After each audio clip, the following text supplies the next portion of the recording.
We go to Virginia. We don't give a fuck. In the most recent poll, Democrats were absolutely stunned and flabbergasted. Why? That Virginia's Governor Abigail Spanberger Asshole. has gotten the worst polling numbers Hold up. in the history Wait a minute. of that state. Surprise, motherfucker. I'm Jasper Gonzo on this. Well, when you tax the out of the people. What? When you tell the people to go f themselves. What? Hey, you know what?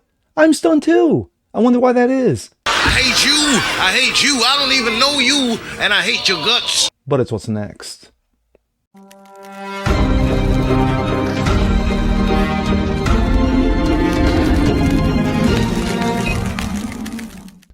What's up, everyone? Jasper Gonzo, what's next? Your daily dose, common sense, facts, and salt.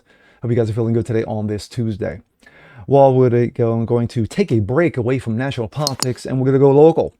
We go to Virginia, where in an absolutely stunning and mind-boggling event, Virginia's governor, Abigail Spanberger, you know, that wonderful, lovely governor who won this past November, you know, who wanted to come off as a moderate Democrat, unless she's more leftist than Stalin, has the worst polling numbers, the worst favorability rating in the history of that state. And she's only 80 days in. And here we go. This coming out of Breitbart. John Nolte, Abigail Spanberger has the worst Virginia governor favorability rating, of the 21st century. No. Really? How's that happen? Virginia's Governor Abigail Spanberger ran as a moderate Democrat, has since governed so far left, she's turning the right corner, and now has the worst favorability rating of any Virginia governor of the 21st century at the same point in their term, which is only 80 days old. The honeymoon's already over. No, the honeymoon ended the second she got elected. Already Spanberger is nearly upside down on approval, something that didn't happen to a single one of her 8 predecessors after only 80 days in office. The Washington Post school poll asked 1,100 registered Virginia voters if they approved or disapproved the way Spanberger's doing her job. Only 47% approved, while 46% disapproved. How the hell is this almost break even? How? That puts her favorability rating, wow, I can't get that out on this, holy crap, rating at a sorry +1. I thought it would be a hell of a lot worse. Abigail Spanberger has the worst favorability rating after 80 days in office in any Virginia governor of the 21st century. Abigail Spanberger, disapproved 46, approved 47. Glenn Youngkin, 39. Northam, 37. McAuliffe, 30. Bob McDonnell, 39. Tim Kaine, 31. And I'm sure pretty much anybody else who's on that list, or anybody on that list, Virginians have pretty much forgotten. Anyway, at the same time in his term, Spanberger's immediate predecessor, Republican Governor Youngkin, was at a +15 with 54% approval, 39% disapproval. The fact that Democrats routed Northam, every 21st century Virginia governor, enjoyed approval rating over 50% in 80 days in. Northam sat at just 48%, while his overall favorability rating was at a healthy +9 because of his disapproval rating was only at 37. Virginia has so many governors over 25 years during a state term limit that allows governor to only serve one consecutive term. Gee, I wonder why they did that. What's especially interesting about Spanberger is already finding herself in a polling ditch that she won in a landslide last November at 57-42 over her Republican opponent, then Lieutenant Governor Winsome Seals. That's a 15.2 difference. She crushed her opponent in the election, but yet she has a shitty favorability rating. Gee, I wonder why that is.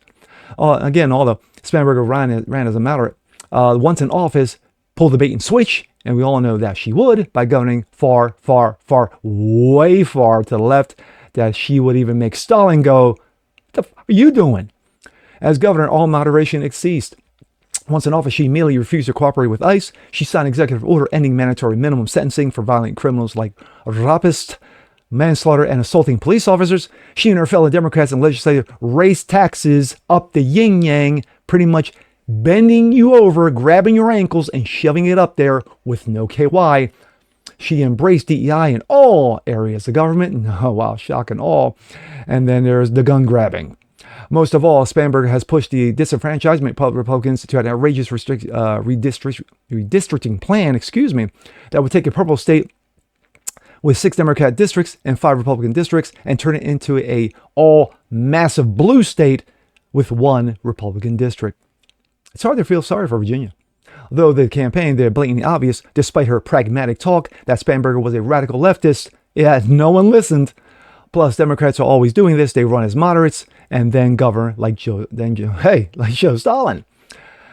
And now a whole lot of Virginians are now buying remorse. Of course, they have buyer's remorse, shock and all, when they're happy with their governor, Glenn Youngkin, that they didn't want, couldn't stand, yet that's not voting. That's all right.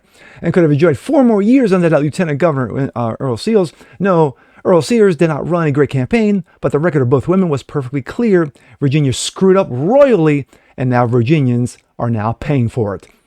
Hell, Virginia governors are now handing the legislation to Democrats, which has only been the only check on previous Democrat governors. Dumb, dumb, and dumb. And now the state that gave us George Washington and Thomas Jefferson has 4 years of leftist authoritarianism coming. Wow, I cannot get the words out today, and I do apologize. My thoughts. Holy crap. Wow. But you get what you pay for. Just like in New Jersey, just like in New York with Mondami, you begged for it. You pleaded. You got on your hands and knees for it. You prayed to your demon God for it. And now you got it, Virginians. Bend over and grab both ankles. Because it's going to be like that for the next 4 years. It's going to look like a prison grape scene for the next 4 years. Because you had the choices in front of you. It was clear between Winsome Sears and Spanberger who the better was. But yet, no, I'm moderate. When she got embarrassed in the one-on-one with Winsome Sears, to me, that was a red flag going, you know what? Yeah, we can't put this bitch in office. But yet you put the bitch in office and now pay the penalty. And I don't feel sorry for one damn Virginian in there. You wanted it, you got it. Just like New York. You wanted it, you got it. So, you guys are crying right now. Buyer's remorse. Oh, my taxes are going through the roof. Oh, they're grabbing my guns. Oh my gosh, what are they doing? Why does this happen? What do you mean, why does this happen? The writing was on the wall, and yet you chose to ignore it. So now pay royally. And with that being said, I'm Jasper Gonzo. This is What's Next. Want to see more like this? Please leave a comment below. Like it, share, subscribe to it. Hit that notification bell so you guys never miss a thing. Continue spreading the word about the show. Appreciate you guys watching as always. And we'll see you next time. Peace.